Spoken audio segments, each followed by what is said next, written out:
Janmashtami special instant butter কিভাবে বানাতে হয় আসুন দেখে নিই।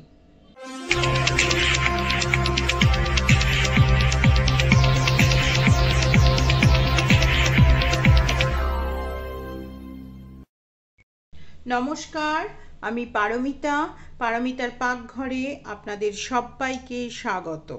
আপনাদের সবাইকে জানাই জন্মাষ্টমীর শুভেচ্ছা, প্রীতি এবং ভালোবাসা। আজকে যে রেসিপি এনেছি সেটা জন্মাষ্টমী স্পেশাল রেসিপি। এই জন্মাষ্টমী স্পেশাল রেসিপি বানাবার জন্য দেখুন অ্যারাউন্ড আমি এখানে হাফ বাটির থেকে একটু বেশি, এই প্রপার কতটা আছে এটা আমি সবই ডেসক্রিপশন বক্সে লিখে দিই। দেখুন হাফ বাটির থেকে একটু বেশি আমি একদম গাওয়া ঘি এর মধ্যে দিলাম এবং তারপরে দিচ্ছি আমি সামান্য পরিমাণে এই যে হলুদটা আছে এরকম 1 চিমটি মতন আমি এখানে একটু হলুদ দিলাম। তারপরে আমি দিচ্ছি এখানে 4টে আইস কিউব আছে, 4টে আইস কিউব। এটা দিয়ে আমি এটাকে ভালো করে একবার বেটে নিয়ে আসবো। আজকে যে রেসিপিটা আপনাদের কাছে এনেছি সেই রেসিপির নাম হচ্ছে শ্রীকৃষ্ণ এবং গোপালের খুব ফেভারিট মাখন। আমি আজকে যে রেসিপিটা নিয়ে এসেছি সেই রেসিপির নাম হচ্ছে ইনস্ট্যান্ট মাখন। এটা যখন মোটামুটি একটা বাটা হয়ে যাবে তখন আমি এর মধ্যে সামান্য পরিমাণে একটু দেখুন অল্প একটু পরিমাণে আমি সল্ট দিচ্ছি। আপনারা চাইলে সল্টটা অ্যাভয়েডও করতে চান, অনেকে ঠাকুরকে সল্ট দেওয়া কিন্তু দেন না, কিন্তু আমরা বাজার থেকে যেগুলো কিনি সেগুলো একদম সল্ট দেওয়াই থাকে। তো সেজন্য আমি এরকম পুরো বাজারের মতনই ইনস্ট্যান্ট বানিয়ে দিচ্ছি। এইটাকে আরেকবার আমি ঘুরিয়ে নিয়ে আসবো মিক্সিতে। দেখুন বাটারটা কতটা পারফেক্ট হয়েছে। দেখুন বাটার বানানোর পরে সাধারণত মাখন যখন আমরা তুলে থাকি, মাখন তোলার পরে দেখুন এই সামান্য একটু কিন্তু জল বেরোয়। এই যে দেখুন সেই জলটাও কিন্তু আলাদা করে বেরিয়ে গেছে। এই যে একদম একদম ইনস্ট্যান্ট বাটার আমি বানিয়ে দেখালাম, যেটা 10 মিনিটের মধ্যেই তৈরি হয়ে যাবে।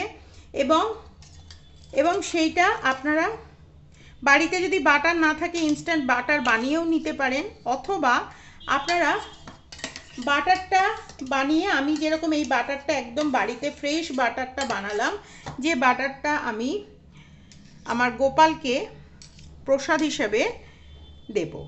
তো এইটা হচ্ছে, এবারে এটার একটা প্রসিডিওর আছে কিভাবে করছি দেখুন। এই যে চামচের এই পেছনটা দিয়ে দিয়ে বাটারটাকে আমি একদম এরকম একটু চেপে চেপে দিচ্ছি। এই দেখুন এরকমভাবে চেপে চেপে দিচ্ছি। চেপে চেপে দেবার পরে দেখুন অল্প আরেকটু হলেও জল কিন্তু বেরোচ্ছে। এই জলটা যে অল্প অল্প জলটা আছে সেটাও আমি দেখুন সাইড থেকে একদম বার করে দিলাম। এই যে একদম জলটা বেরিয়ে গেল।